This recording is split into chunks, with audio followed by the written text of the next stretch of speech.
Let's call the meeting to order at 6:33 p.m. It's good to see everyone.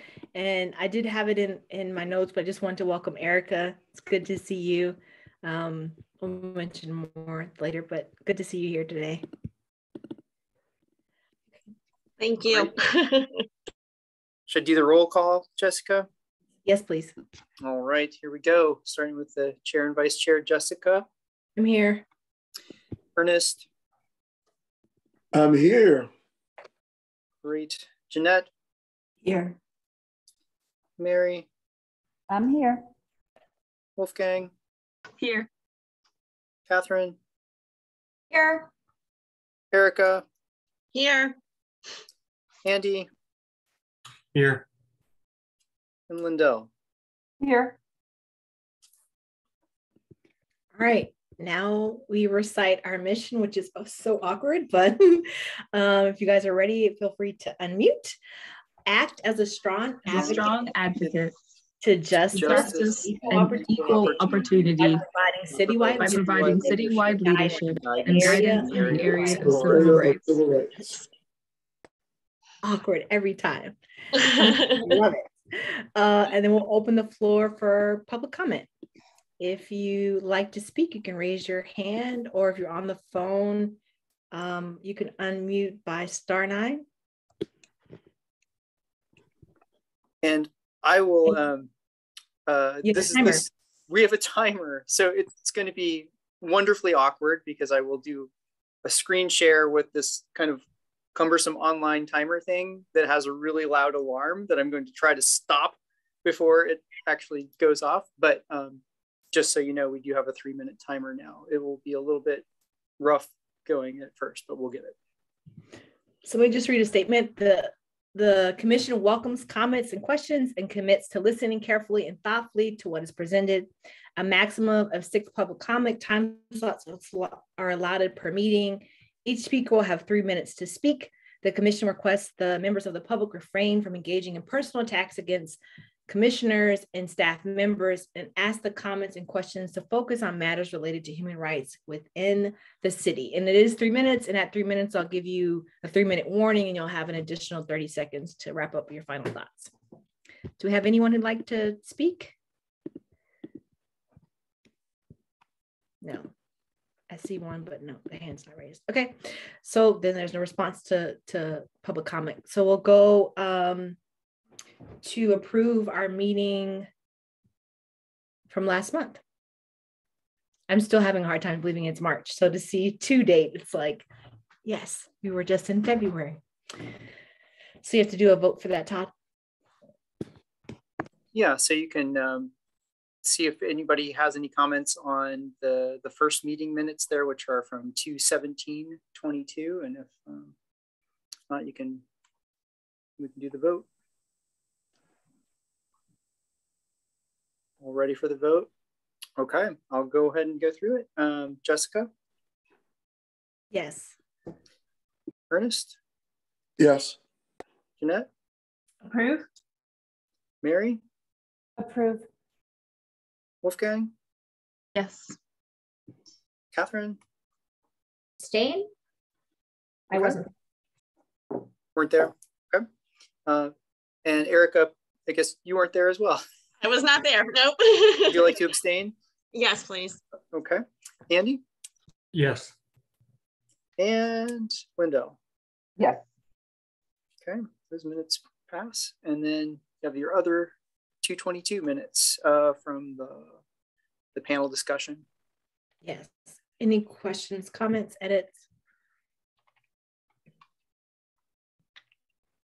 Okay, we can do it again. Approve. Yeah, do it again. Okay. All right, Jessica. Yes. Ernest. Yes. Jeanette. Yes. Mary. Yes. Wolfgang. Yes. Catherine. Abstain. Erica, you weren't there. Sorry to speak over you. Andy. That's okay.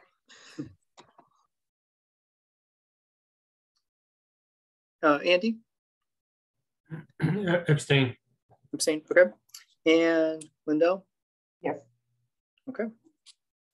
Also passes. And again, Jenny Helmendaler, our intern, spent many hours typing all those up. So thanks to her. Yes. Thank you so much for taking those notes. They're so thorough. Okay, now chair updates. I took notes of things I wanted to say to you guys. Let me just pull it up for a second. Sorry, give me a second to pull it up. I want to first welcome Erica. This is her first time on our commission tonight. So just wanted to formally welcome her to the meeting. We were able to have an opportunity to meet briefly a few weeks ago where Todd was able to do some orientation and training. And so we're glad to have you here. Is there anything you'd like to say to the commission? No, I'm just excited to be a part of the commission and look forward to working with everyone moving forward. So thank you. Awesome. Thank you. So the other things, this came up out of our thought that I had after our last meeting about subsidized housing. I was thinking to do it before our community engagement, our special town hall for community engagement, but I wanted to present to the commission this idea of maybe having, like, I'm just throwing out there, like once a month kind of gathering where we're downtown and people can come and like talk to us. I know things are like really nervous with like COVID, but as you know, things are slightly improving. I just wanted to present the idea. And I know Jeanette sent me like a walk or something and she was thinking if we could do it together as a commission. So I'm just thinking of ways like we as a commission could be a little bit more visible to the public. And as we saw from the subsidized housing, like we're still also just not capturing people that don't have access to internet. And so I was just thinking of like creative ways that we can be more visible into the public. And I just say the weekends because it's really hard during the week with my little minions. But I'm happy to do like a Saturday once a month, like downtown, like having a table and just being a little bit more visible. So I was curious I just wanted to throw that idea out there and curious of your guys' thoughts. Lindell, your hands are raised. I think that's a brilliant idea. I would love to be involved in a walk or sitting at a table or something like that. I would say I am still really keen on doing it outside when possible. Yes. But otherwise, it's cool. I'm not really eager to go indoors yet. Same. Yeah, I definitely think about this outside. Catherine? I like the idea and sort of in the broad concept. I worry that having a once a month commitment might end up being a lot and hard to keep up. And I know, and Todd has a lot of institutional knowledge. The Human Rights Commission used to be at a lot of events, right? Yeah. When there were community events, there would often be a Human Rights Commission table. And that feels a little more sustainable to me. I know I early on in my tenure signed up for, a couple hours at the Human Rights Commission table where we just handed out information at a thing at Washington Park. And now that maybe we'll have events. I don't know, are we going to have events again, maybe as a community? I wonder if we could maybe tie it to stuff like that. Just a thought.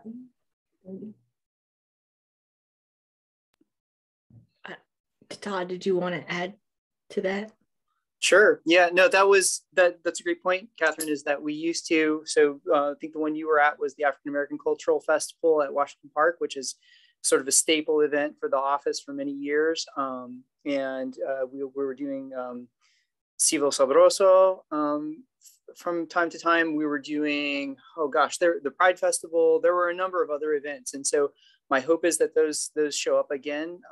Right now, and it's in my staff report, there is an opportunity. I believe it's on the 25th. I have to scroll down and look at my staff report to give the exact date. But I work pretty closely with the community-based recovery and support group. There's an advisory group of lots of different service providers that meets once a month to plan outreach events, mostly in public and subsidized housing.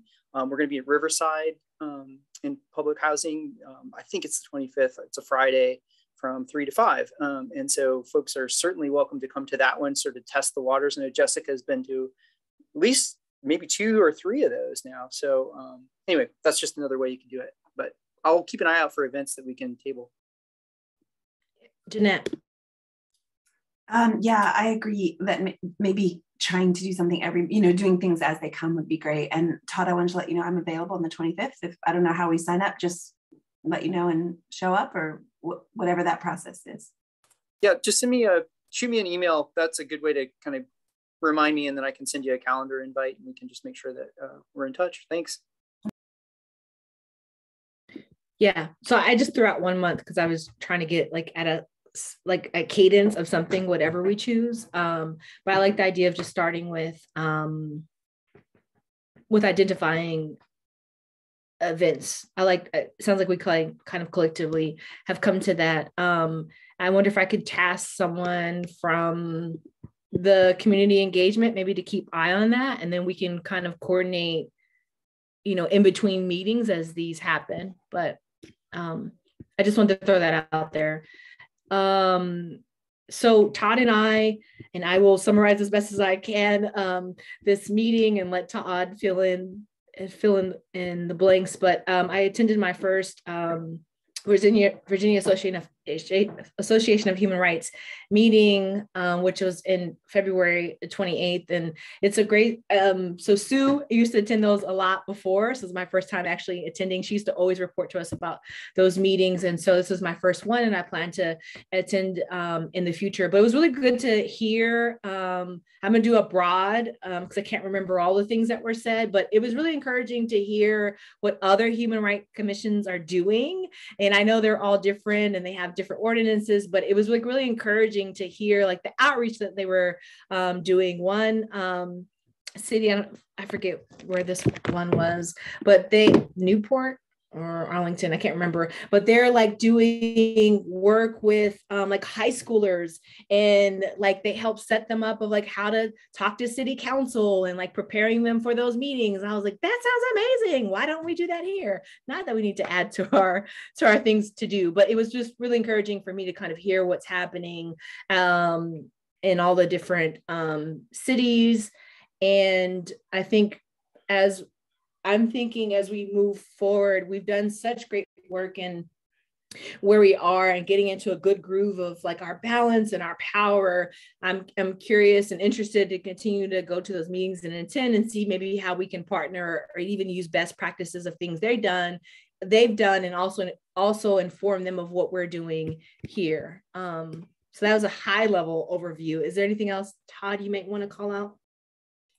I was just scrolling through my calendar because we just got an invitation for the next full membership meeting. Jessica and I attended I guess it's the board of directors meeting, because all commissions nominate one person to serve as that individual on the board, and then all the directors are ex officio members. But the next full membership meeting is coming up, and I'm looking that date up. I believe it's on the 28th, and I'll send the invitation out because I did get word, I wanted to confirm with Allison that as many commissioners as wanted could attend, and you can, as long as you're not discussing or voting on local HRC business, you can all be at an event like a conference or something like that. So if you're interested, I will forward that invitation from the chair of VAHR to everyone so that you can sign up if you'd like.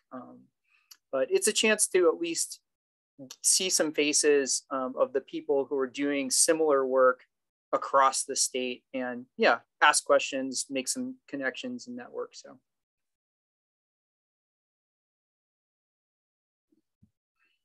Great.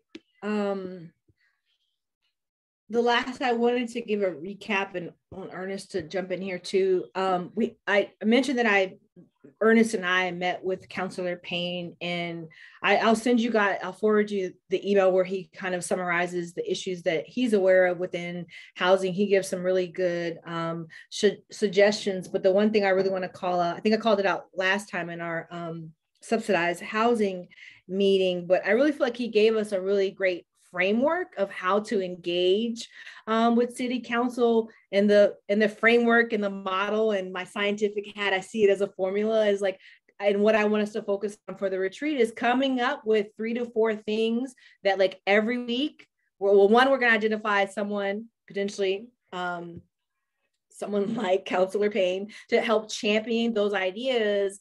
And then, like, so identify the 3 to 5 things that we're wanting to talk about or bring issue to or continue to, like, to focus on, and have a champion that continues to bring those up in every city council meeting. One thing he also said about the kind of the formula is being able to not just present the problem, which is, like, it's always important to call out, like, our call to actions and bringing awareness to things are always important. But if we're really wanting change, like the conversations we keep having about housing, like being able to provide to say, like, this is the law, this is the issue that we're providing, and then being able to interject, like, our solutions. And I love during our retreat for us to think about strategically, like, what partners, right? Like, we are the Human Rights Commission, we have our mission, but there are a lot of people, especially, I'm just continue to focus on housing because that's going to be like the next discussion for our community engagement. Like, who can we strategically partner with to even strengthen asking city council to champion our ideas, who in the community we can partner with in this effort. But I just wanted to mention it, like, with context, but he did a great job of summarizing what he felt were issues. And right now I'm logged out of my Outlook, so I can't pull up the email, but I will send it to you guys right after this so you can just see it. And I just want to say, like, I personally, and I want to give Ernest time to say, like, I was personally encouraged by talking to Councilor Payne. Like, he was really open to a relationship with us and even offering to have, monthly check-ins if we needed it. And I just responded to him, like, I'd love to check in with him after we have a retreat and after we kind of have, I keep saying 3 to 5 things, but if it's just 2 things that we identify from the retreat, to be able to continue that conversation with him. But I felt encouraged by this partnership where it has seemed before, like, we're talking to city council, not hearing anything, and it just feels like we're sending stuff into the void. Like, I felt really encouraged that this felt like a true partnership with city council. Ernest, did you want to add anything to that? No, I think that was a great summary, but also wanted to say, one of the things he said was to make sure if there's something that's important, that we keep it in front of him or keep it in front of them. So whatever it is, that we continue to bring it up and bring it up and bring it up and don't let it lie. Because that was one of the things that, we have to just keep bringing it up and reaching out to them per email, text message or what have you, if you know them personally. Because if we don't keep it in front of them, they won't continue to recognize it. They won't continue to see it, and they'll move on. So, if there are things that are important to us that we feel like we need to tap into, touch on, keep it in their focus. So I think that was one of the biggest things he said that I caught was that.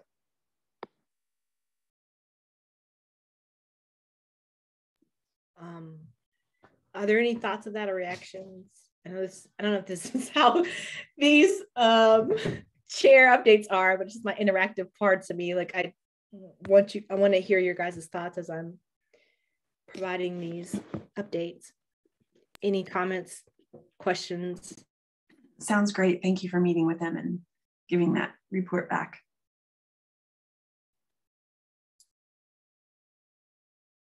Okay. The last is, I don't know if I don't watch the news, but Todd did promote our commission and our upcoming town hall meeting that sent really well. Like, I'm really encouraged by that, and I'm thankful to Todd for just jumping in and doing that for us. So I just wanted to shout that out. And then the last is, I did meet with Martin Kumar after our town hall last time. And again, he's really engaging in our conversation. I just wanted to publicly say, I did email him a thank you, but just wanted to publicly say like, thank you for his time to come and speak to our commission. I noticed there's a few things still yet from the notes that the public maybe still wants to hear from, but I'm encouraged by that. And I do have planned to go and visit ACRJ. Just happens to be like when they're available. It's conflicting with my schedule, but it is on my to-do list to go and at least see the facility. So those were my updates. And I also want to thank Shelby and I can't find her name, sorry. I had it here in my notes and I can't find it.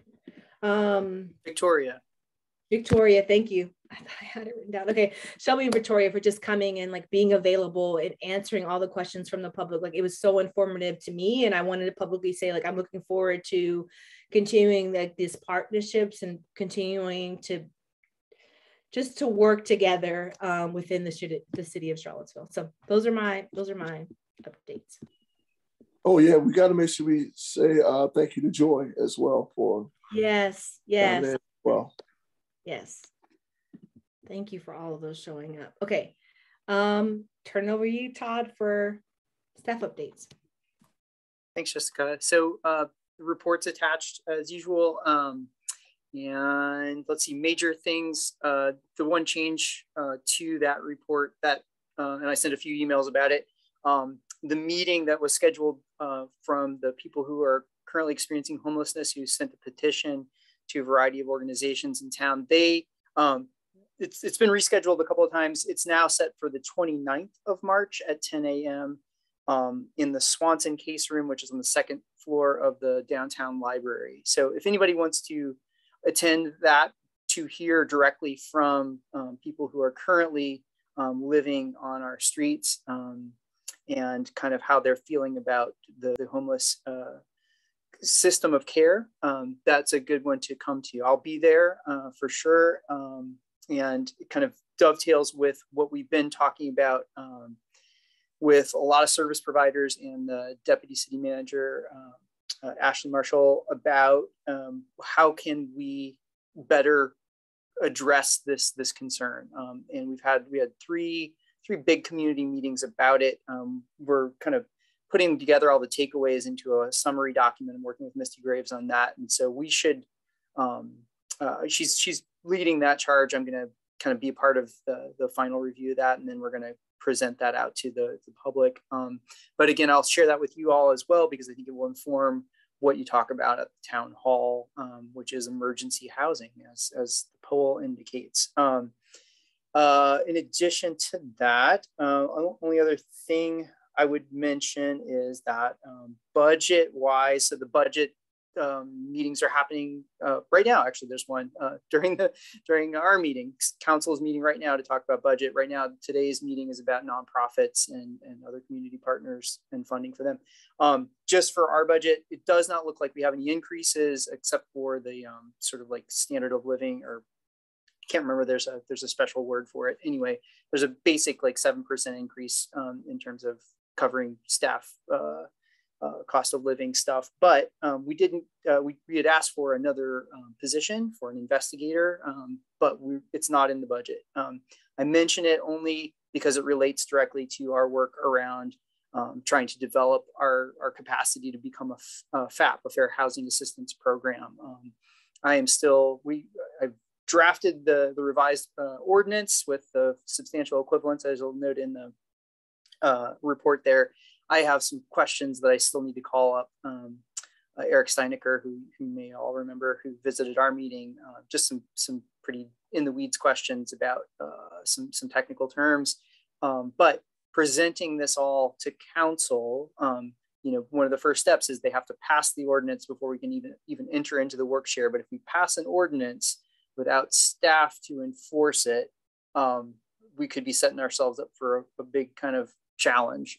And so I think it's something to ponder, and how we advocate for that over the long haul is something I would encourage you to think about.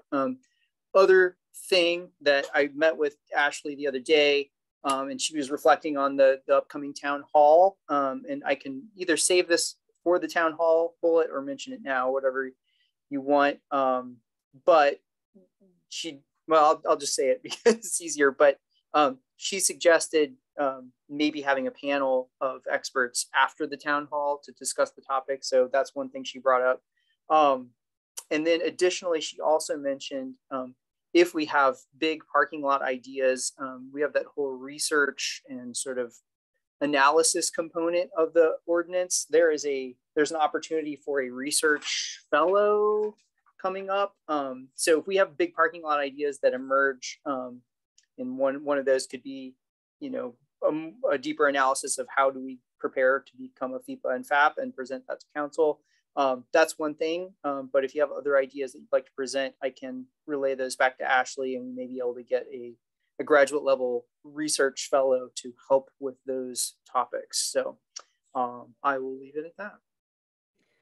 So Todd, I don't think I just sent you guys the email from Counselor Payne, but I did mention to we did mention to him about you needing additional staff and it being in the budget. And so I know it's happening now, so it doesn't help for this year, but now we have another year, is how I look at it, to make this case. But it's something that he said we should I think that should definitely be something that we are bringing and that we bring to his attention to make sure that happens.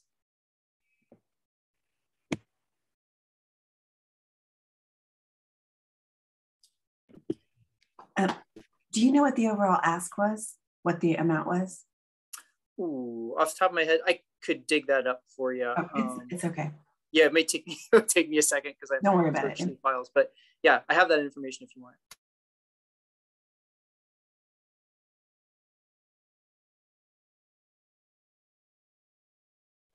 I know one of the things that he made mention, and that was one of them, about trying to make sure that if there's stuff that we need like that, like being on that that needs additional budget stuff, that we get on it. We might have missed this round, so that means that after this budget goes through, we need to make sure that we get on it this time, that this is what we need and the reason why we need it, and keep bringing it up. This is the reason why we need it. We need this. This is the reason why we need it, and continue to bring it up with them so that it is on their radar and they can make sure that they put it as a line item on the next budget.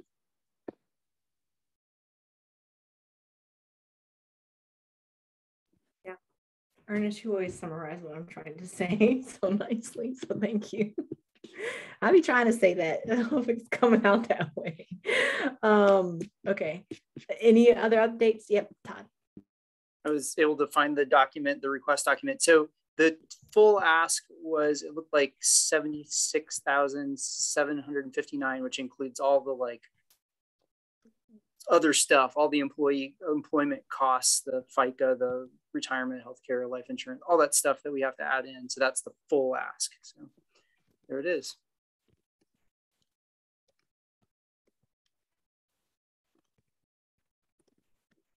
Todd, do you only need one or you need multiple? Well, I think that, so just talking about like general structure for a good functioning enforcement office, it's nice to have someone who does the initial intake, somebody who can do the investigation, and then somebody who serves as the administrative judge on the case once the investigation is complete. So a 3-person team, I would say, is kind of the minimum that would make it really effective.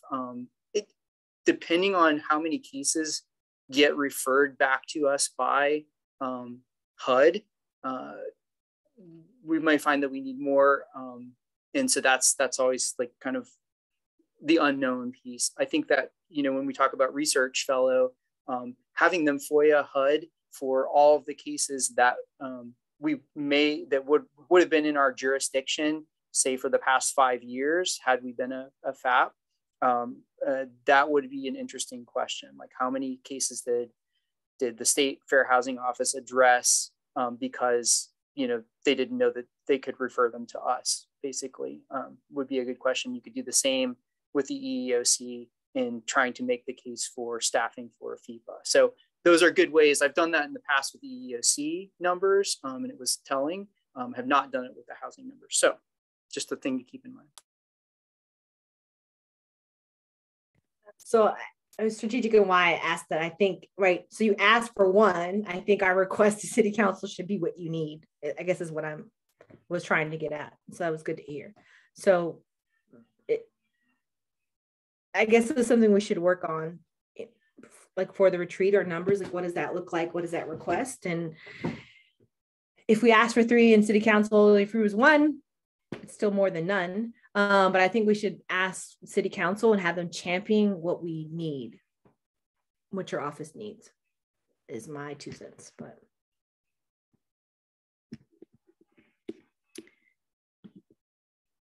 okay, any questions for Todd about the staff report? Yeah, I do. So now about championing that, my question to Todd is, do we need the ordinance done first before that? That's a great question. So I think that right now, when we talk about how many people, first of all, you mentioned 3. So we have 2 of those positions about filled. The third one would be the investigator position. That's the one we would be requesting for right now, to have a 3-person team. Okay. Whether or not you need the ordinance complete, I would think that's a discussion with council and with the city attorney's office, because what I don't understand, what isn't clear to me is at what point we become obligated to start addressing the changes that we make to the ordinance. It's a little unclear, because we have to pass the ordinance according to HUD. We have to pass the ordinance with a substantial equivalence in order to enter into the work share. But I believe there's a bit of a grace period in working with HUD in terms of getting yourself together before you actually have to handle the cases. But I think that is a very important question to ask, in terms of, like, don't put the cart before the horse, because you may end up with this pile of cases that you can't handle and then lose your status. Okay. Thanks for clarifying that, Todd. I thought you were saying like 3, like an investigator and then those other people. But either way, I think the point still lands. I think we should just ask for what we need, and you did. So we should. Sorry, we should ask again. Sorry, I accidentally muted myself. So we just should ask with that framework in mind, right? That it has to do with our credentials. I mean, there's a lot to support that. Any other questions, comments?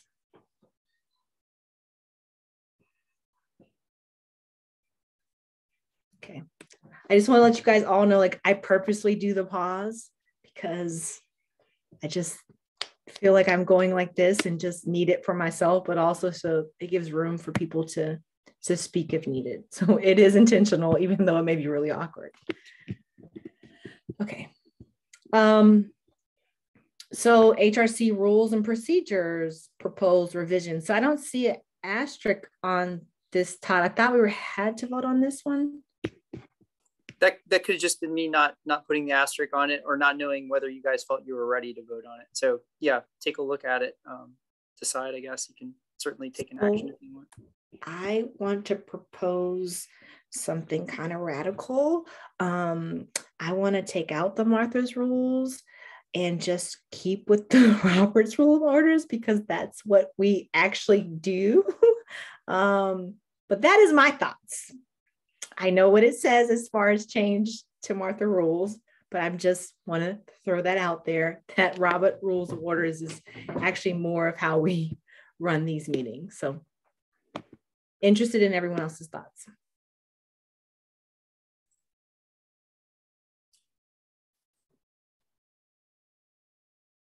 Yeah, Wolfgang.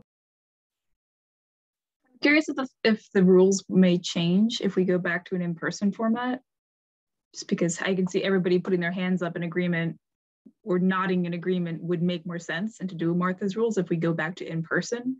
But if we are if we're going to be doing a virtual meeting for the foreseeable future, then Roberts would make more sense. Everybody can have their moment to say yes or no or abstain.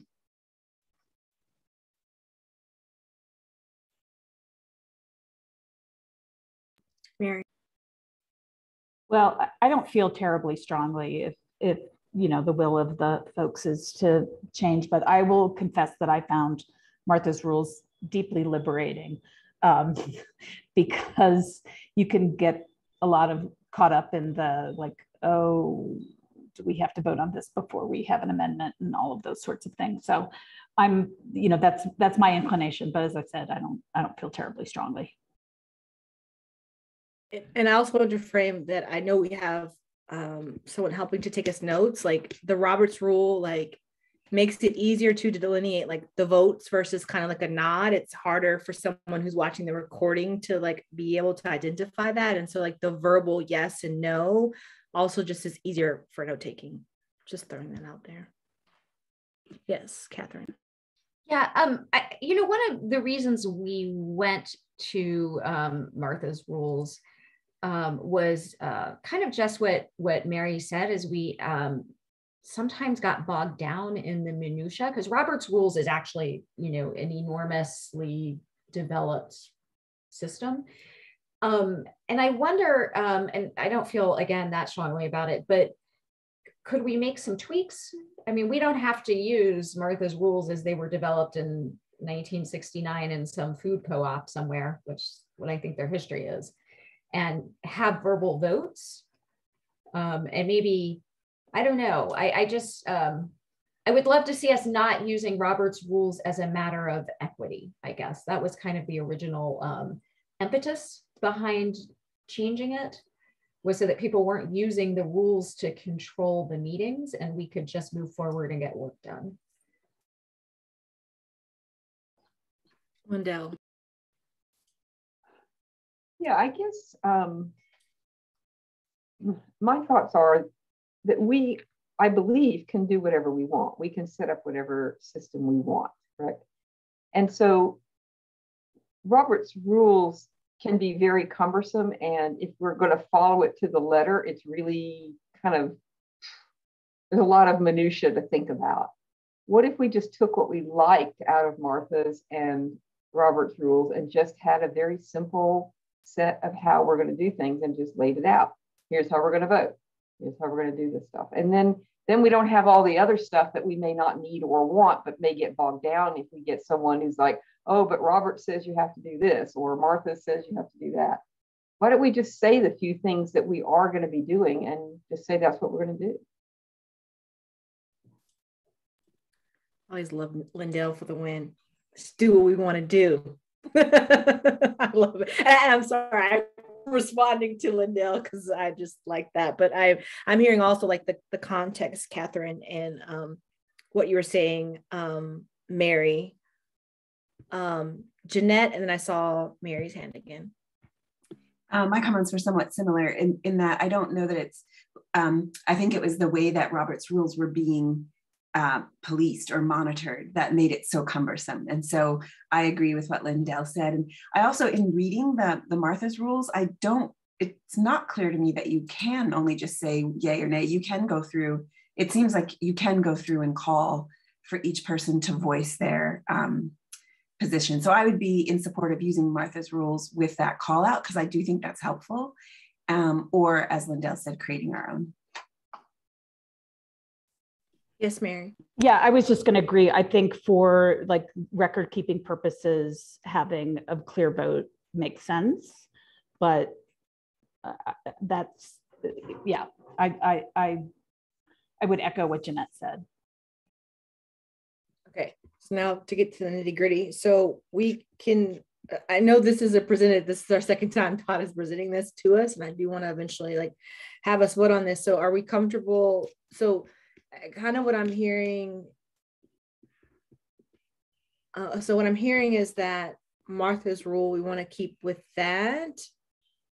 I guess I should ask, are we just saying we want to keep with Martha's Rules kind of as they are? Or are we saying we're wanting to kind of do a combination of Martha's Rules and Robert's Rules of Orders? And then I guess on that page 10 where it calls out like, this is like, instead of saying Martha's Rules, we're saying like, this is what we've adapted of the combination of both. And Andy, your hand's raised. So I would not like to go to Robert's rules for the reasons people outlined. And I think the clarity of the roll call voting, I think maybe we can just add that to Martha's rules, like others were talking about. So I think maybe just modifying what we have it seems like a pretty simple direction to go, instead of trying to go back to, a more cumbersome and potentially sort of legalistic set of rules. Okay, Jeanette. I don't even think we need to modify Martha's to have that, because it says first vote is taken, people vote in favor of the proposal, can live with the proposal, or is opposed. So I think there's still an opportunity to do the roll call.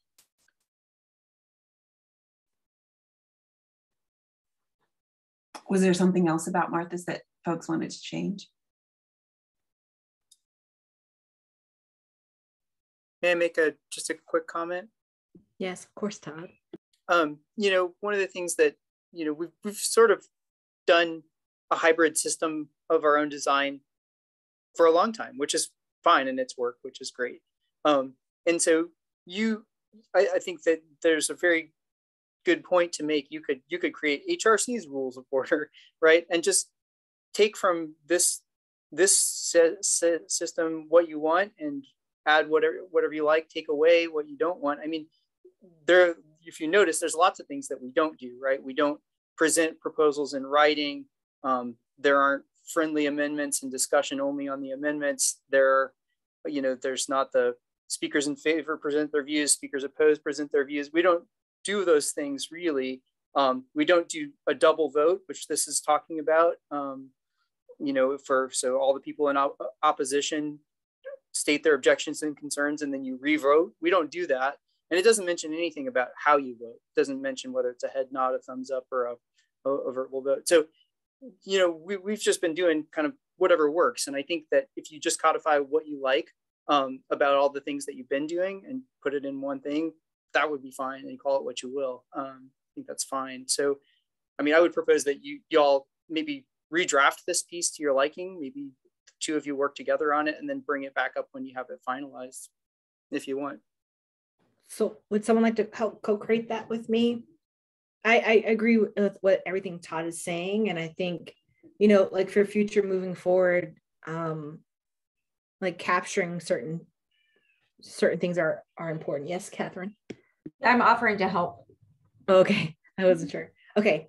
I think I like the consensus that I've just heard from everyone is that like we're wanting to create our own. We have the freedom to be able to do that, and Catherine and I will create this together. I wanted to give pause. Like I want to say the things that I personally like. Like I do like I know it says take a vote and just people say yay or nay, but I don't know if we need to just say like I like that Todd like invokes the roll call and we're all doing it just for documentation space. I like, so that's the main thing that I just want to capture. But before we move off of this topic, are there other things that people like about what we're doing that you want Catherine and I to capture in this draft?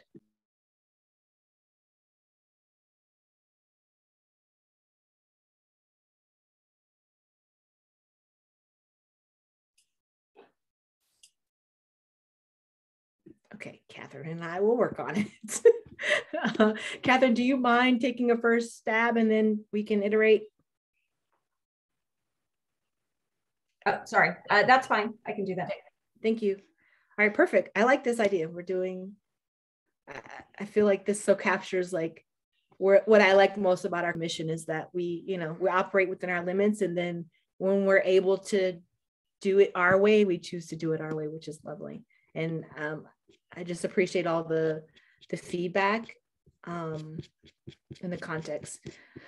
Okay, the long draft of the HRC annual report. Like I opened this yesterday and I was like going through my notes and then like I finally looked up, I was like, our document is 116 pages. This is why. So Todd, I only had one question, is that I know some of this captures like prior to when I was a commissioner. I just wanted to know like conflicts on that. Some of it I'm reading it, but I don't have a lot of context because I wasn't here. And so kind of just wanted to ask you for like that formality, it just has to be the current chair that's. You know, it's funny because this is something that we were supposed to send to council or they're supposed to ask for, and they typically don't. And so I'm just taking it upon myself for due diligence because, you know, they passed in our ordinance that they want quarterly reports from us and they haven't asked for those either. But I want to make sure we at least present an annual report. It's sort of a formality. I just want to list you as the current chair because given the date of submission. Yeah, I don't know if, I could also make note of who was chair during those times in the report, if that's helpful. Yeah, I think I would just like that because I also I like that. Credit to the amazing people who were here, like Chantel and Mary, you know, prior to me. I just want to give them recognition too for all their hard work that they've done. But thank you, Todd, for putting this together.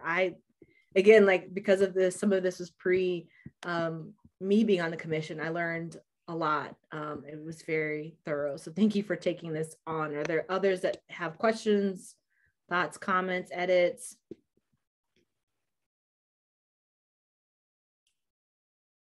I thought it was excellent, Todd, really thorough, really easy to read. Thank you very much for your hard work. Thanks for the props. And I don't think we've ever voted on this in the past. So it's mostly just here for you to say, I think it's mostly my obligation to present it. So just based on what Charlene used to do. But I just wanted to make sure that there wasn't anything glaringly wrong in it that you wanted me to correct before I sent it off to the clerk and council. And then my next move is to try to get the 21 report done. I keep putting it on my calendar and then other things happening. So it'll happen though. Maybe I'll work on it this evening. So Todd, not to add to your things to do, but one thing we did hear from Councilor Payne is like, they just get inundated with a lot. Is there like a TLDR version of this, like a one pager that you can kind of summarize this? So it's like, here's the high level summary and you could read I don't know how many pages it is, but. Good idea. I will try to type up like a lead in page, like an executive summary sort of thing. I think that's a fine idea. I'll do that. Thank you, Todd. Not to add more to you, but I think it's more likely that they'll read that in thorough. Not that they won't get to this. I'm not discouraging that they won't read the full thing, but I think that would be helpful to have. Yes, Lindell. Yeah, I'm just wondering if there's another way to disseminate that executive summary as well somehow. Let the public see it in some way. What have we talked about? I mean, what have we decided about what we can do and share and post and, you know?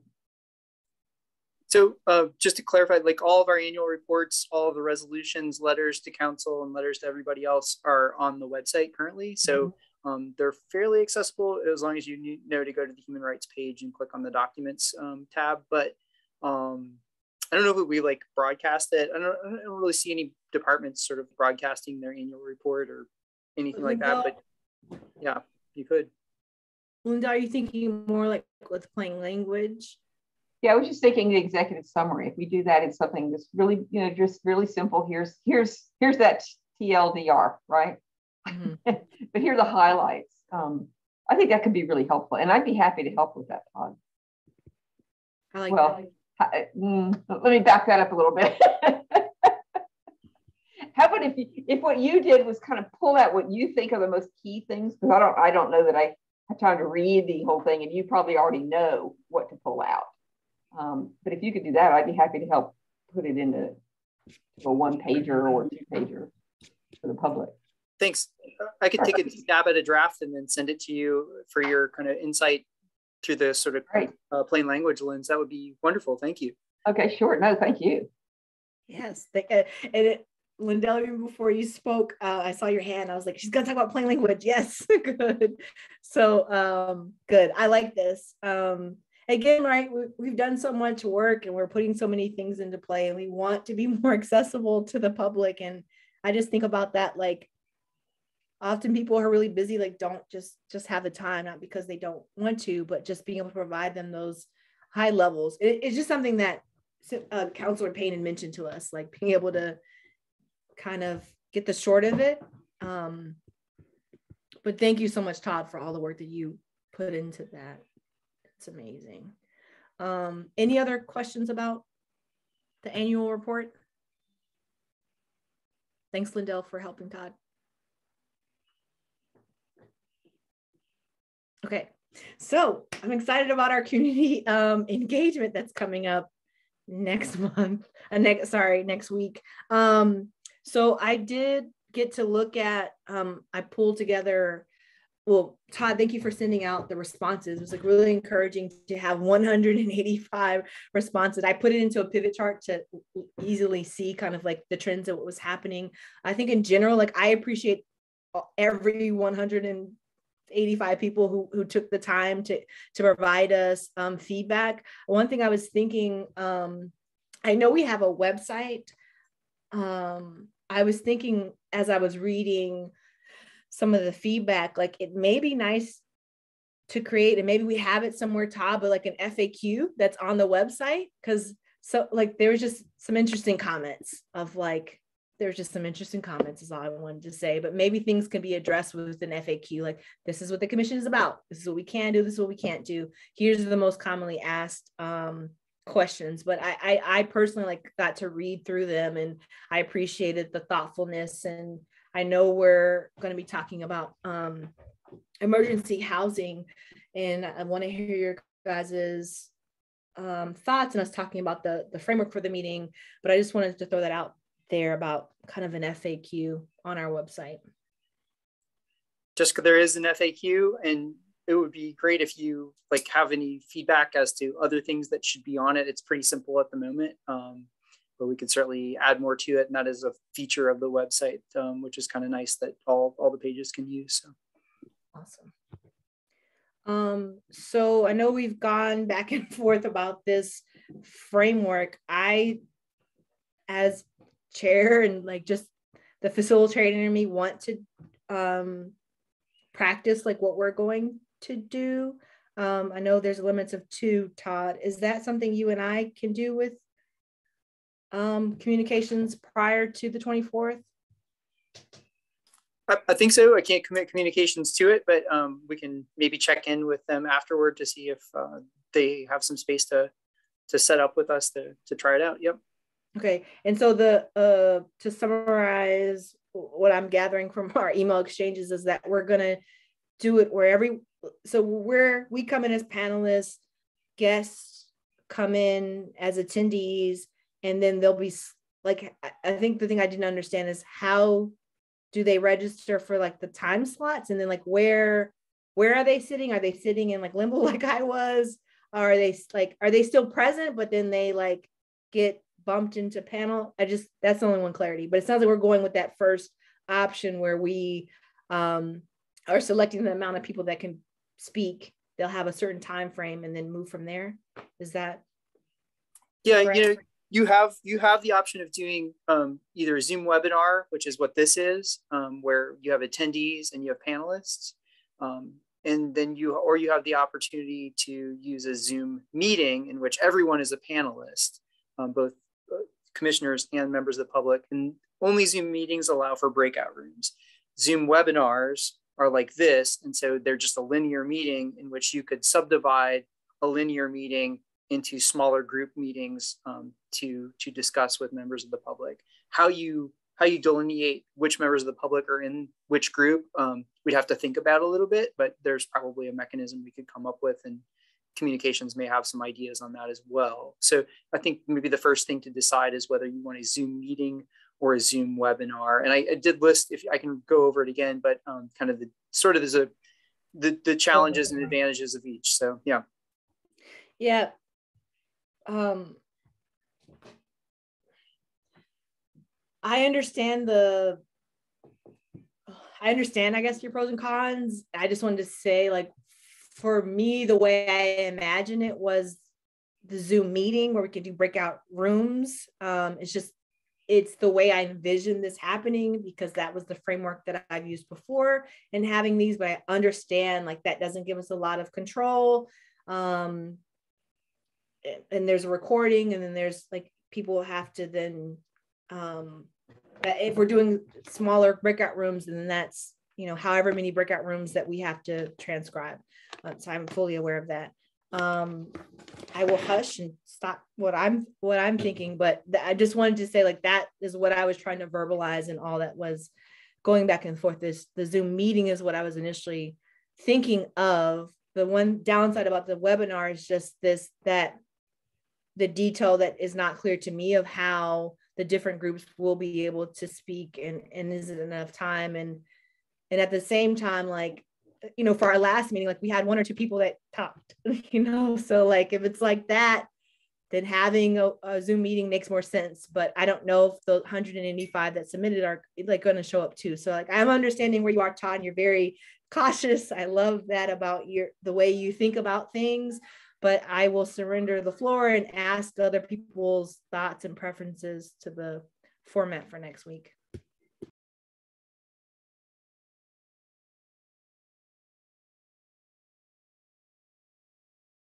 Yes, Ernest. Since this is the first one, and I think communications is pretty comfortable doing it this way with the webinar, I think we should continue to do it this way. There's a lot more control in this way, especially if we have trolls that come in. I think that's hard to do when you have a Zoom meeting where we have breakout spaces. So with this being the first one, and with us having this, you know, getting our feet wet with doing this, I think this option of a webinar is the best one right now. We can do, I would say, maybe do 30-minute slots. If we don't get to everybody, hey, that means we got to do another one. So, you know, sometimes you can't give everybody everything the first go around, you know, because you just can't. And hopefully that means that people that don't get a chance to show up or don't get a chance to speak will press in and say, you guys got to do another one because I have things to say.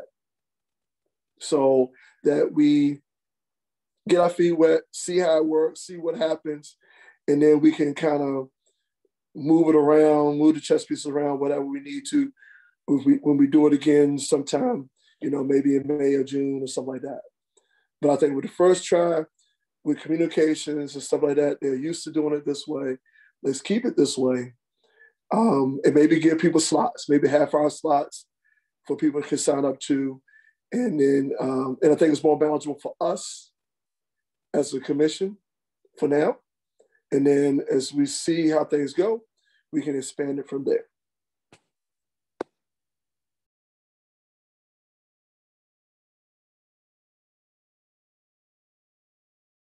Any other thoughts, comments? Thank you, Ernest. You're always so thoughtful. You and Todd are that way. You guys help balance me. Yes, Todd. So just one more way you could think about this to make it so that people don't have to register and people could be present for the whole meeting.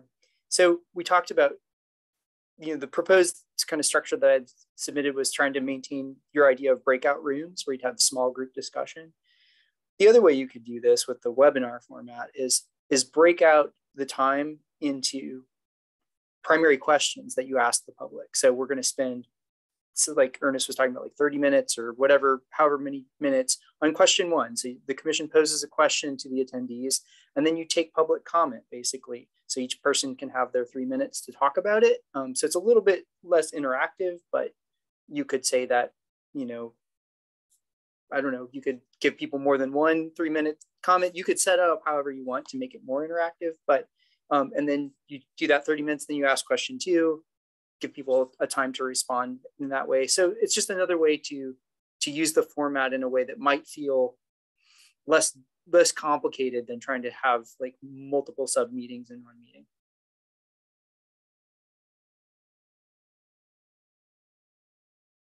Okay. Any other thoughts? So I have a question, Todd. Is it possible to know from communications how many people have registered to attend? I think because right now we don't know because we haven't decided on the format, so they haven't probably posted a link to the meeting because we have to decide on the format before they can do that. Okay, gotcha. It'd be nice to kind of, once we do post it, kind of curious to see just how many people are planning to show up. The other is because of the issue that we're, I guess, are we agreeing? Do we have to vote? We have to agree that we're talking about emergency housing access? Did we just, I don't know, that needs to be a vote, but that's what we're talking about, right? That's what we've agreed. That's what was the poll. It was 49 people wanted to talk about that. The other is, again, and I really want to partner. I want to know if for that meeting, like how we had for the subsidized housing, like, do we want to bring in potential speakers to come? I know that in our last meeting, I'm trying to find his name, John Sales offered, or not, he didn't offer to speak, but he at least offered to partner with us. So I'm just curious of like more than just this format for our discussion Thursday. Also, do we want to invite people to come and maybe present and be a part of this conversation with us?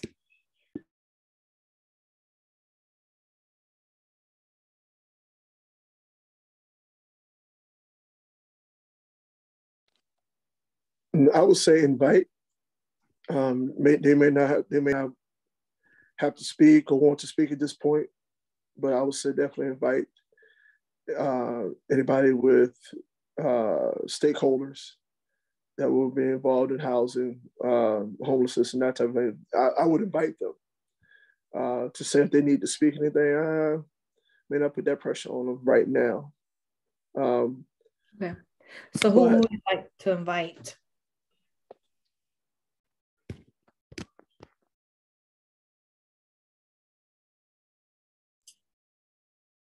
I'm really flexible. I think there's so many different ways we can make this work. I do think because this is like our first listening session, it would be really nice to have a lot of time for listening and to really encourage that kind of conversation. It's awkward on Zoom. I can't wait till we can all be in person, you know, in small groups around one big room. But maybe we limit the professional speaker or the expert speakers, whatever you called it, so that there's more time for community members. Mm-hmm. Agreed. Todd, so is it still next steps we need to announce to the public, like that the topic has been chosen? I guess will that go out like when communications decides the format, and then we say like, here to register, this is the topic we're going to have, please come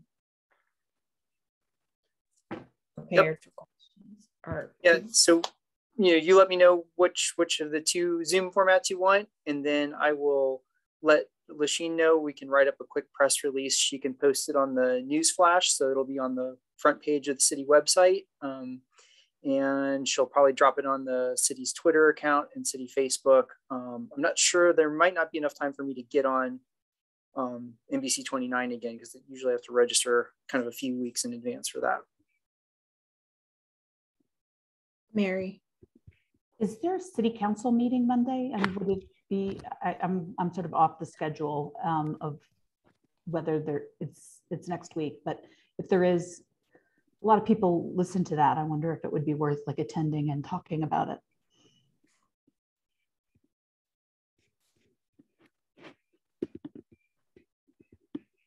City council does meet this week, yes.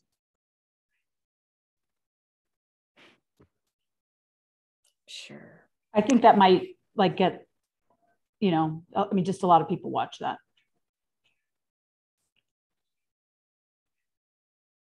Okay. Todd, you'll have to remind me of how to I think I have to sign up the day of, right? Is that correct? No, you want to sign up in advance so you get one of the slots.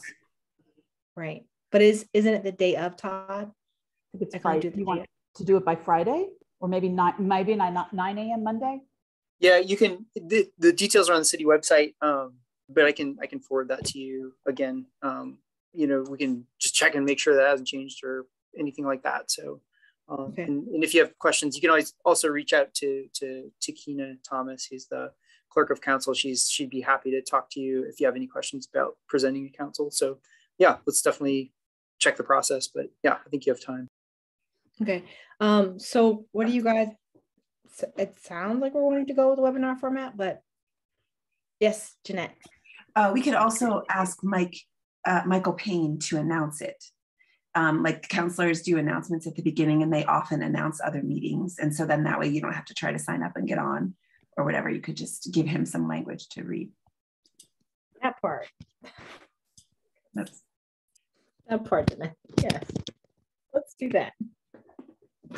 Let's delegate. I love that. Yes, I think he'd be happy. I can write him. But I'll wait to the press release. So, okay, back down to the business from where we started, Todd. All right, are we, I don't know, we have to vote, but I mean, how many, I guess we don't have to vote on this, but just can I get a visual, like how many people are thumbs up for the webinar format? Okay, there it is, Todd, webinar format, bam. And then you were saying, I guess we can talk about the details if we get to have a, well, we don't have to test run it because it's like this, but maybe if you and I can just meet to just talk about like how we'll do, we have 105, like how we'll, you know, parse them out. So speaking of questions, you mentioned that earlier, Todd, do we want to spend some time in this meeting going over our plans for our listening session? Are there, can we please go over that? Like our plans for questions, being able to break it out, like Todd's suggestion, like of like questions for a certain period of time, and then asking for open comment.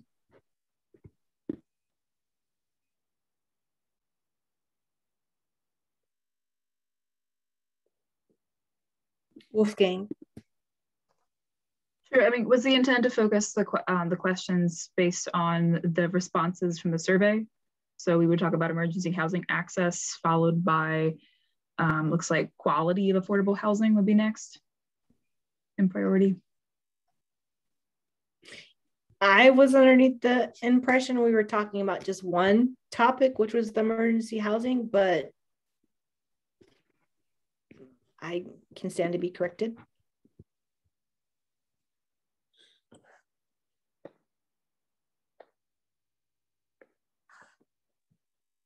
Yes, Tom. I'm sorry, Ernest. Sorry. That all comes down to how many people we have as panelists that want to speak. So, you know, it could last, you know, we could get 5 speakers for emergency housing and more speakers for affordable. So we really have to just kind of see what happens with it. I like using the 2, or maybe what the top 3, and do, or just use the 2 and do an hour of one and an hour of the other. And yes, then, wow. And then call it, and that's it. But we still, it's hard because we don't know how many attendees we will have that will speak. So, okay, I want to acknowledge what you and Wolfgang are saying. That wasn't my question, but I'll be clear of what I was asking. I do like what Wolfgang is saying. I identified, oh, maybe I did it wrong. So there was 49 for emergency housing, more, a little bit less, but about the same for quality of affordable public and subsidized housing. And then accessibility for people with disabilities were the top 3 things that I saw of concern. So do we want to have discussions about all 3 of those things? Just 2. Okay, so the 2, before I move on to my next question. So the 2 things we will focus on is emergency housing and the quality of affordable public and subsidized housing. Even though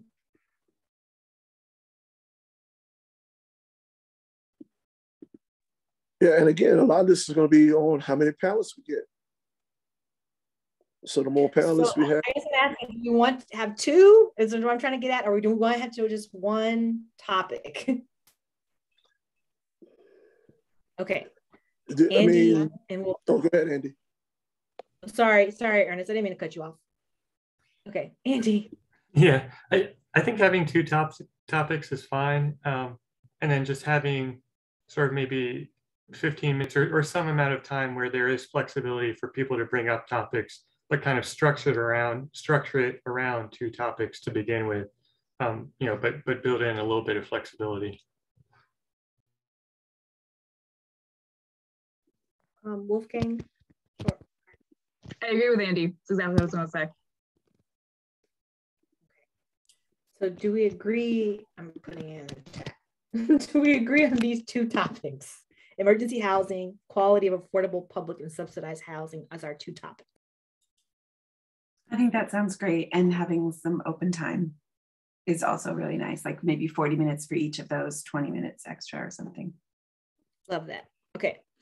So the question I was initially asking is, what I have found as a facilitator when having open listening sessions is to really target the levels of conversation. And what often works best is like, what's going good, what's going bad, what needs to be improved. And kind of, people are going to say however they want to say, but kind of maybe framing that like, hey, this is the opportunity we want to hear, what's going good. 15 minutes, or, we have 45 minutes. So however so 15 minutes of that kind of topic. What's going well? All right. What's not working? Next 15 minutes, what's not working? Last 15 minutes, what needs to be improved to help target the conversation. Again, people have freedom to say however they want to say, but I've just learned like in facilitating open-ended conversations, they do better when there's a little bit of guidance, a little bit of structure.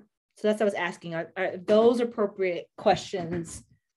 Or, I mean, I know they're appropriate, but what do you guys think about framing it in that way? Okay, so just going to say it again so that it's in the notes so I can have it. But so we're going to go with topics 1, which is emergency housing access. Number 2 is going to be quality of affordable public and subsidized housing. We're going to frame each an estimate of 15 minutes, breaking down what's going well, what's not going well, and what they would like to see. And are there any questions about, yes, Lindell? So I'm just throwing this out here. I'm not sure there's anything that we can do about it. I'm just noting that 15 minutes for these conversations is probably wildly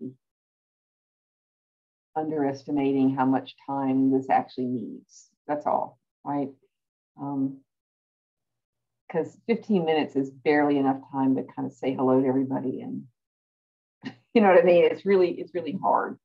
I don't know that there's much we can do about it, right? I mean, we could have these conversations for hours and hours. I'm just noting that. And I mean, the alternative is that's just the way my linear brain initially goes to things. But maybe we can just have it like they're free. Maybe we don't have to block it. We just have 45 minutes for each topic, and then ask and request, again, people may listen to us or not, but ask them maybe to frame their comments in can you tell us what's working well, what's not working? I don't know. I do agree with what you're saying, Lindell, and that's why I initially wanted it to be breakout rooms, because the time just goes by so fast. And yeah. I think I'm more worried about the facilitation part of it, right? Like we really need to listen, solicit information, and somehow find a way to actually hear from lots of people in a very short amount of time. And that's going to take some skill, I think. Andy and then Jeanette. Did we want to limit speaking time to like 2 or 3 minutes as a way to kind of structure, keep the time not open-ended? Yes, that was something I was just going to say before Lindell finished. I think we have to be cautious of that, like whatever we choose. I know 3 minutes is just not enough. Like even just hearing from like Joy, like it just wasn't enough to hear from her in 3 minutes. But I think whatever we do, we need to be consistent. And I was the 5 came to my head because 5 is my favorite number. But 5 is also like a really long time. Only 9 people could speak at 5 minutes each. So yes, Jeanette.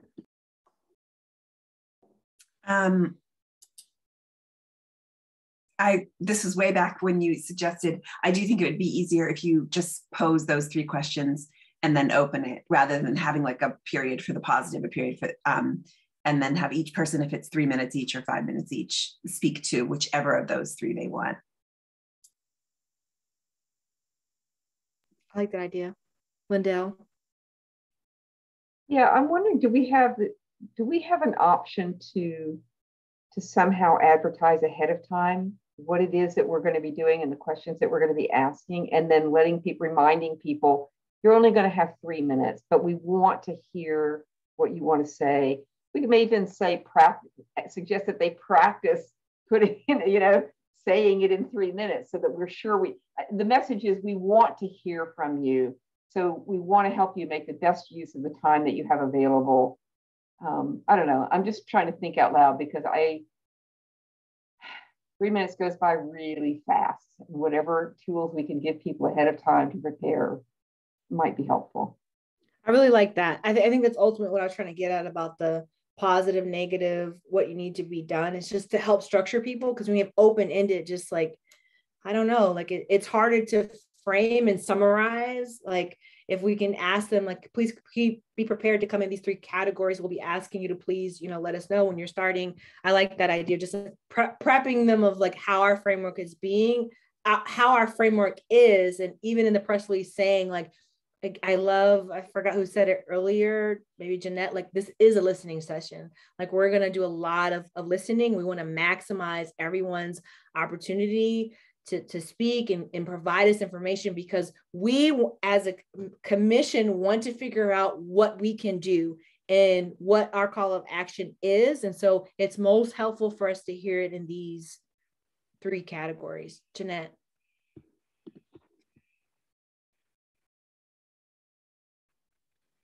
Sorry, that was from before. Lindell. Okay. Okay, so good at summarizing things. So it sounds like we're going with the webinar format. We'll have it 45 minutes for each topic with the 3 minutes. So Todd, we'll get to test out your 3-minute timer. And then I like the idea Wolfgang put in the chat, like once we have this, we can send this to Councilor Payne. So when he does mention it, just saying like, this is the format that we have. I know we don't have to vote on this, but can I just get a thumbs up from everyone that like, we're okay with this plan moving forward? Okay. Catherine, I just feel the thumbs up, hopefully from you. Okay, so this sounds good. I'm glad that we talked this out. And I don't know about you guys, but I'm really looking forward to this listening conversation. And I think it will be important, like we did last time, to frame like this is, I wanted to take back what I said, a call to action. Like this is really for us to listen and hear, to decide like kind of what our next steps is, right? Because I hear Todd saying, when we initially did this, that we don't want to overpromise, but this is really to hear from the public and really listen. I think we just want to make sure we're framing it that way, especially when the press release goes out. Okay. This is good. I'm looking forward to this conversation. I really am. Okay. I talked about the in-person outreach ideas in my chair updates. Whew. We're doing so good on time. Like, I'm always amazed. Like, we're not at 9 o'clock. So are there any public comments? There's no one here. So no public comments. Awesome. Okay. I was about to adjourn the meeting now. I'm sorry. Jessica, what is the commissioner updates? Yes. You did jump over the retreat planning. I didn't know if you wanted to work on that or not. So sorry. Yeah, no, it's okay. You got a lot on your plate there. I'm sorry. I did completely jump off of that. I know I was looking at the minutes from last time. promised you guys I'd have an agenda. I do not have one. But I did want to, I haven't heard from anyone of what they'd like to discuss at the retreat. And I guess I'd love to pause time here to talk about kind of your thoughts. Again, one of my two things I definitely want to happen is a potential training for us. It's getting so close. I don't know if we can do a holler back training, but I was thinking some kind of training. And then my ultimate goal for success for this retreat is that we're walking away with 3 to 5 things that we are going to present to city council or get someone from city council to champion. And that will be like our focus for this. That's the goal that I hope for our retreat. So I will pause and ask you guys of your thoughts for the retreat, if the topics or things you want to discuss. Yes, Ernest. Oh, Todd, do you know if the budget will be passed by then? I can't recall. I mean, it'll be pretty deep in the discussion. They have budget meetings. I have to look at the calendar again when those end. You know what? Now I think about it, probably will not, because the states probably won't go through until mid-April anyway. So we won't know state money, the city won't know state money wise what we get from them until after the governor passes the state budget. So no, that's so, because I was thinking about, getting on about getting another person in, making that a priority. Number one. Number two, we definitely want to have a conversation about what we find out from the listening party. Because that's definitely, we got to fit. So if we're going to do it, then we got to find out how we are going to use that information, use what we learned from that, and what we're going to do about it. Now, since we've done this listening, how we're going to make changes or how we're going to affect the community from listening. I guess also, if you want to do some outreach stuff, we need to make a plan on the outreach. Meaning that if you want us to, once we get information about different things going on, like the African American Heritage Fest, Juneteenth, those other things, we need to make a plan on how we attend those. We also, I would think that they're going to probably bring back Fridays after 5. So that's probably another place we could probably do some type of outreach as well, is having a table there somewhere along the way. Those are the 2 or 3 things that I can think of retreat-wise that we probably need to discuss. I was thinking of the same. I had them written down, but I didn't articulate because I wanted to not see that. I wanted to hear from you guys. So thank you, Ernest. Yes, Lindell. Yeah, so do you think it is too late to get training from, I think it's called Right to Be now. They changed their name. Did they? Yeah. Okay. Yeah, and so I'm just wondering if maybe it's not too late, because they do offer free training. I'm happy to contact them. Yes, Lindell, I have too much on my plate. Would you please contact them? That sounds good. Can we confirm the date before I? It's 4/23. 4/23. And what time are we doing? Todd, we initially discussed like not early morning, like 10 to 2. Like 10 to something. Yeah, 10 start time at least, and then you can talk about when you want to end. Okay. All right, do you have a preference on time or just whatever they can do it? We'll just make it fit. Yeah, like I'm saying 10 to 2. I don't know if that's the amount of time, but if you kind of give them that window, then we can schedule their retreat as needed.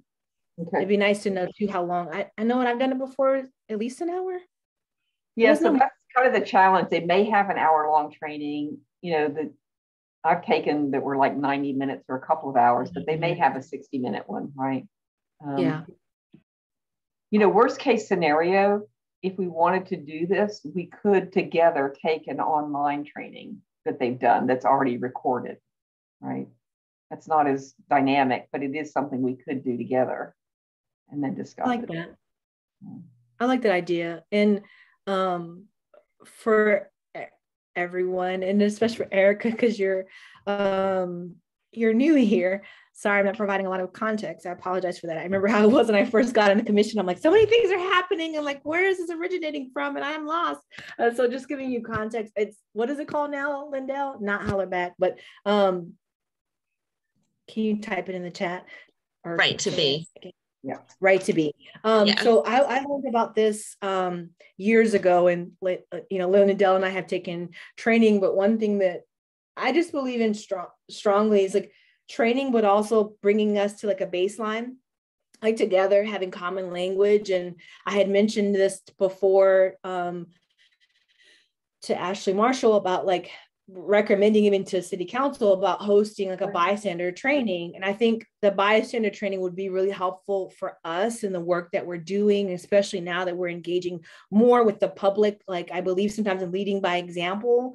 But if we have this training like for ourselves during our retreat, we're building up our commonalities together. And now we have a framework of how we support each other and support each other here in the commission, and also like what we're reflecting in our practices to the public. So that's the heart of that. So specifically the right to be bystander training related to anti-racism work.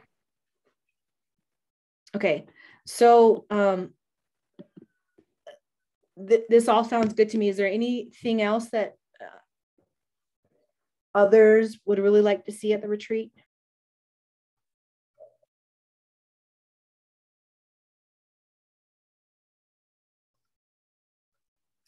Jessica, do you want me to ask?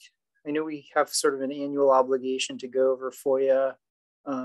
So Freedom of Information Act, Conflict of Interest, and then Virginia Public Records Act. Allison has done this in the past. It's just it's not the most exciting information, but it does just make sure you're aware of it. Do you want me to ask her to bring that in? Yes, please. That was so important for me. Part of why we were waiting to do this is so that we could, have our new commissioners on board to be here, to be a part of this process with us. So yes, please, could you ask her? And I am definitely assuming this was on Zoom, correct, Todd? Yeah, as far as I know, I mean, it could change at any point, but right now it's still virtual. Okay. Wolfgang, then Lindell.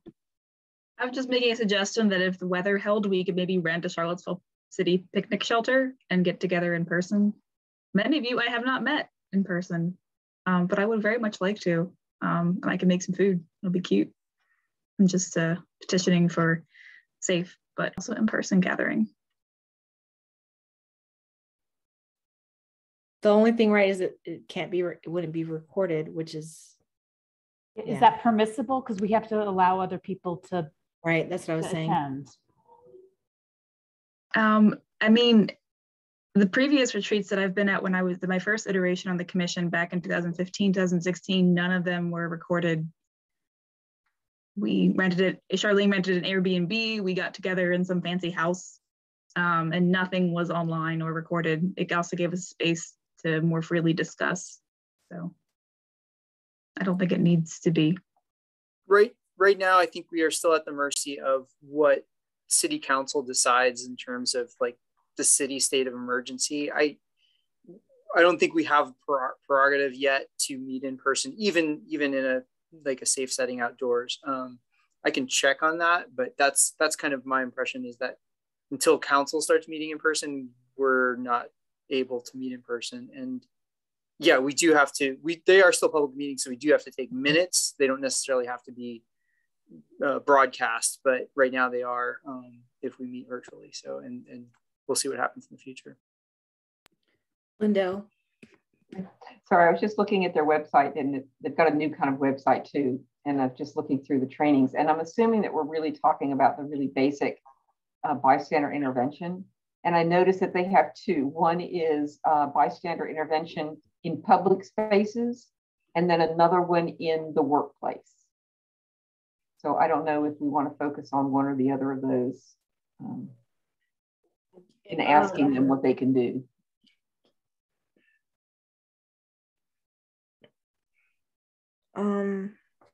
Yeah.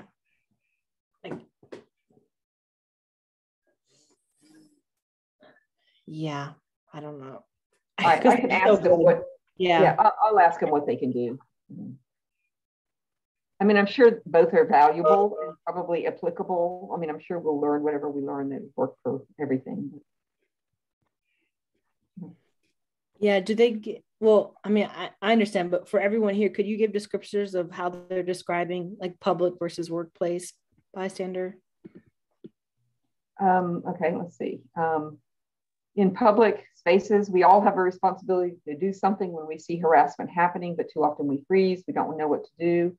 Bystander intervention gives us tools to intervene without compromising our own safety. When we intervene, we don't just reduce trauma for the person being harassed. We also start to chip away at the culture that allows harassment to be so prevalent. Alone, we can't shift the culture, but together our actions matter. With this training, we give you the tools to intervene the next time you witness harassment in public spaces.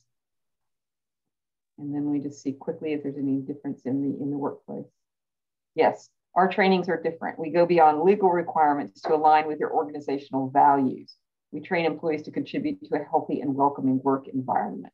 And then it talks about what to do when harassment happens at work. So I suspect the public places is more what we're talking about, right? Yeah, and I added it in the chat. The one I was initially thinking of was the bystander intervention to stop police sponsored violence. We did that. That's awesome. Racist harassment. Totally up for that one. But I'm just curious, has anyone done these trainings before? No. Then I think maybe the public one kind of as the baseline, right? Maybe a good start. I don't know if people feel strongly one way or the other, but maybe since no one else has done these trainings, maybe the public one as a baseline. I will say that intervention to stop police-sponsored violence is really good. I know, I took that one too. Do you guys have preferences before Lindell asks? Just make sure they're available. Yeah. Yeah, Wolfgang. I also liked that one that you shared. I think that's, yeah, if they can offer that specifically, that would be good. Okay. Okay. Yeah, let's hope that they can do it, Lindell. And let's go from there. Any other thoughts about the retreat? It's Ernest's birthday that weekend, and like he threatened me that I need to give him cake. So I just I'll email you guys afterwards so we can coordinate something, okay? Shh, don't tell Ernest. Ernest didn't hear what I just said. Okay. All right. So thanks, Todd, for bringing that up. I did completely skip it on accident. Any other thoughts about this before we go to commission updates? And do we have commissioner updates?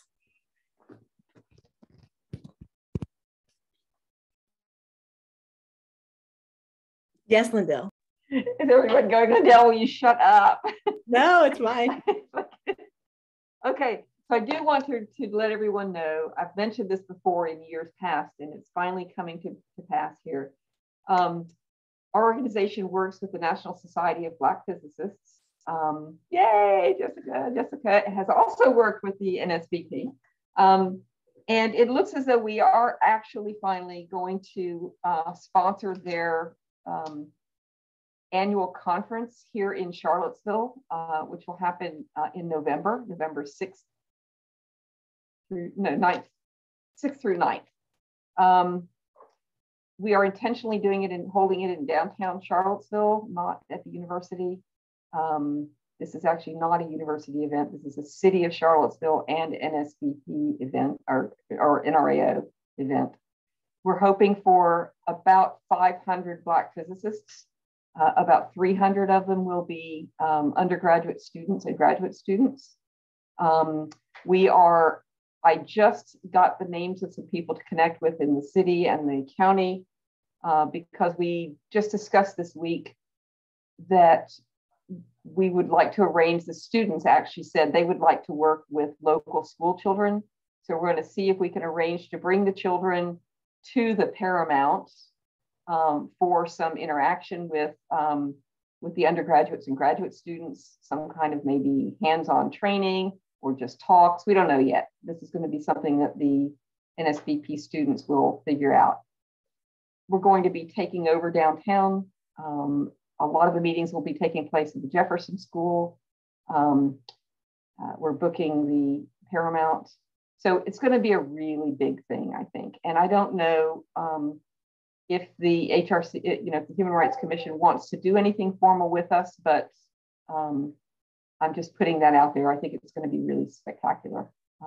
And I will just mention that this was something that was going to happen in 2018, but 2017 happened, and the NSBP was understandably very nervous about coming here the next year.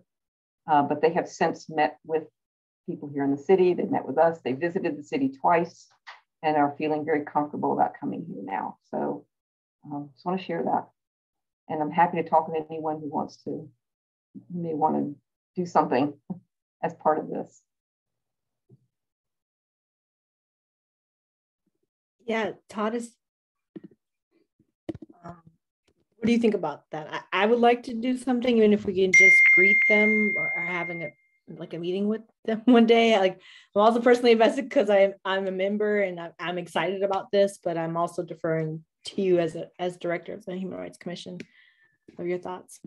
Oh, well, what the commission does is what you decide to do, but I'm happy to participate in whatever thing you guys decide to do. Happy to meet with folks.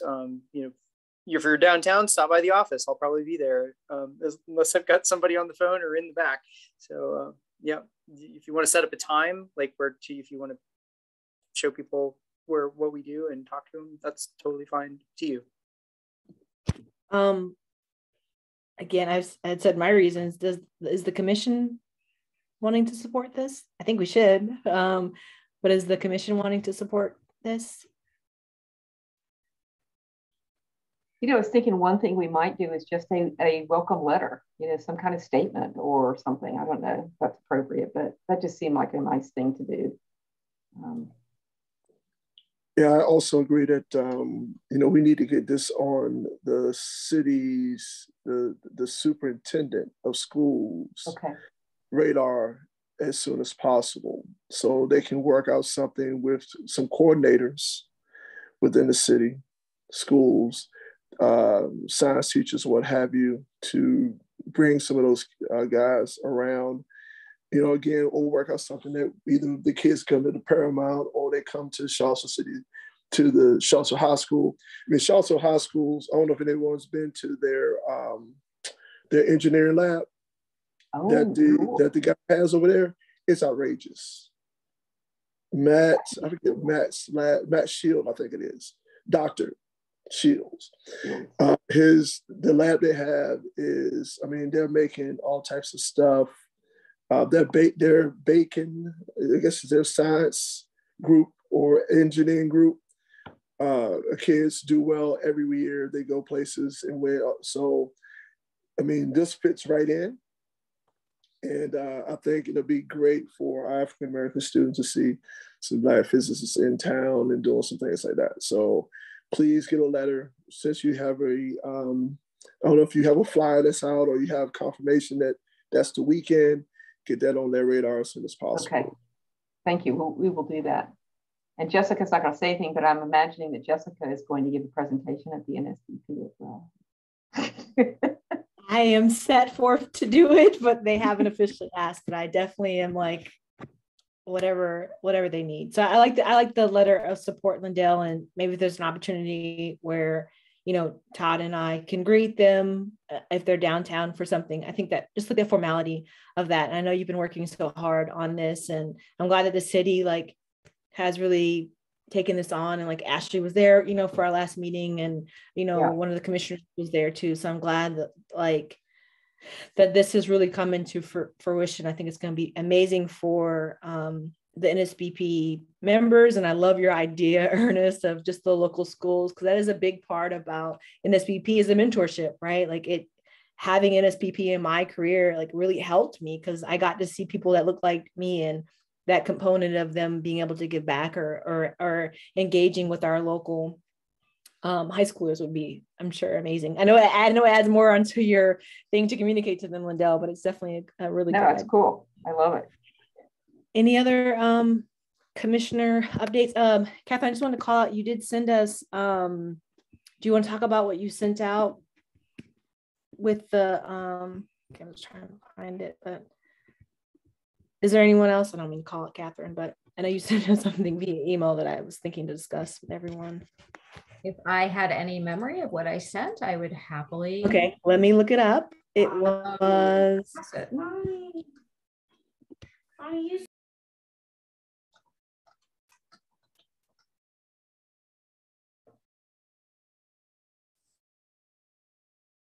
All right, let me try to find it. Yeah. So I think the moment for that is past. I was just alerting people that the just as several years ago, there was a civil rights pilgrimage from Charlottesville. That is happening again. It's a different trip. And it was just an opportunity if people were interested to sign up. I think it's full now. I don't know that for sure.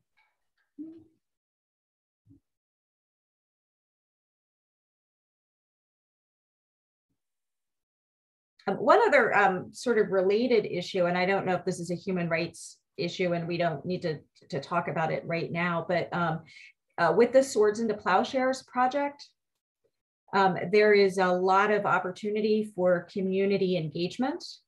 And there are a number of ambassadors from the Swords into Plowshares project that will come to various community groups and get feedback. They're trying to actively get feedback from as many groups as possible. And so I don't know that the Human Rights Commission would want to host a meeting or attend a meeting for our feedback, or if we want to encourage groups to do this. But it's, you know, something we could think about helping to get the word out about. I love that. I'd love to support that in some way.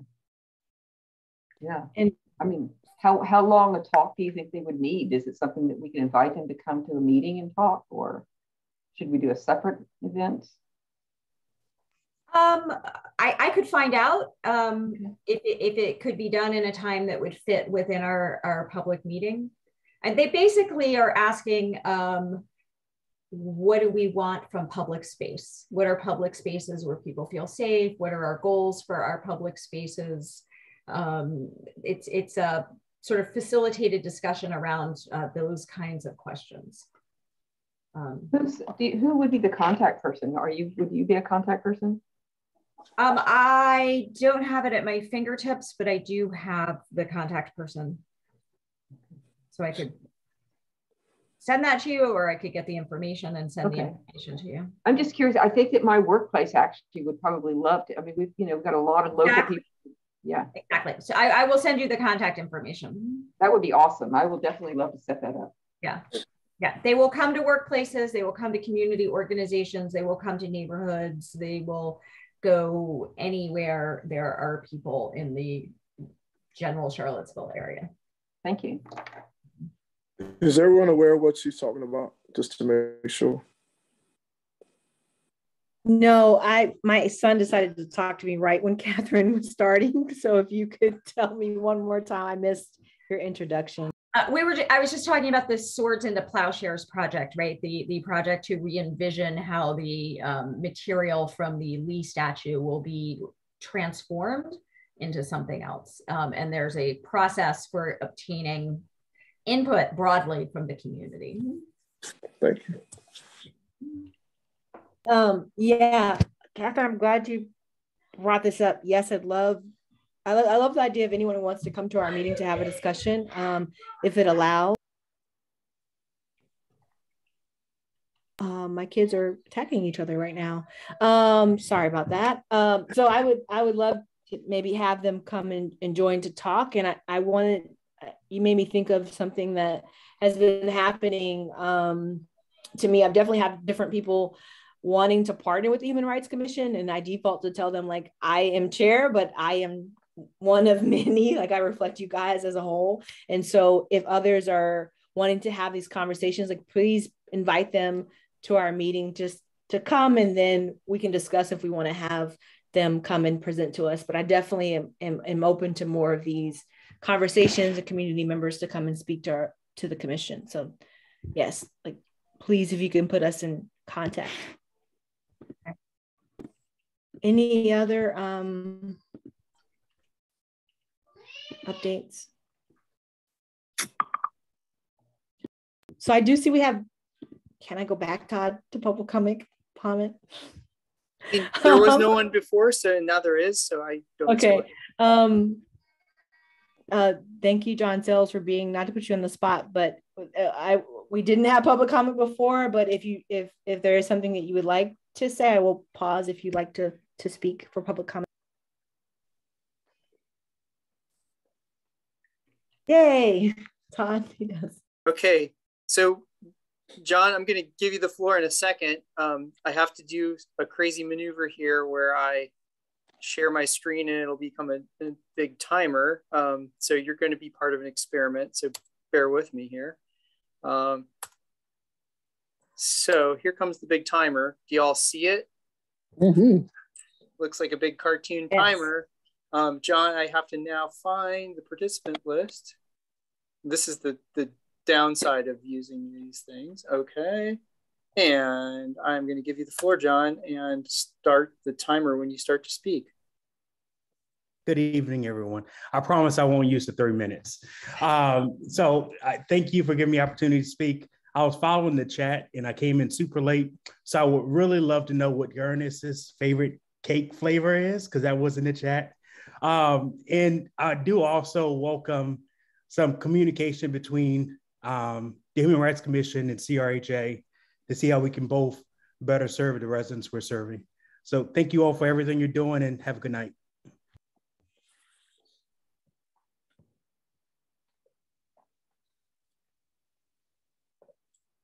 Strawberry, Mr. Sales, strawberry, man.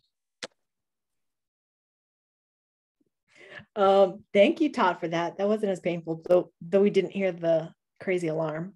I actually like that. We have control over that. Thank you, Mr. Sales, for being here earlier. I had mentioned you, so it's like very fortuitous that you ended up on the call. We'd love to verbally invite you to our upcoming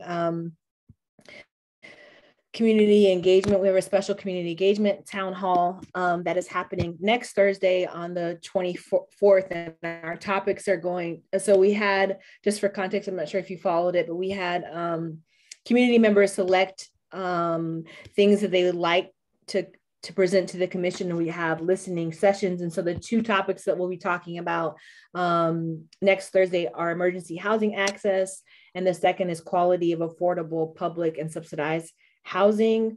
I will look for your email on the interweb and send you more information. But if you could be there and be in attendance, we would be so grateful. And thanks again so much for speaking tonight.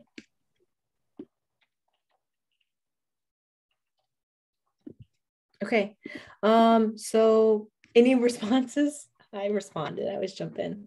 Any other responses from the commission?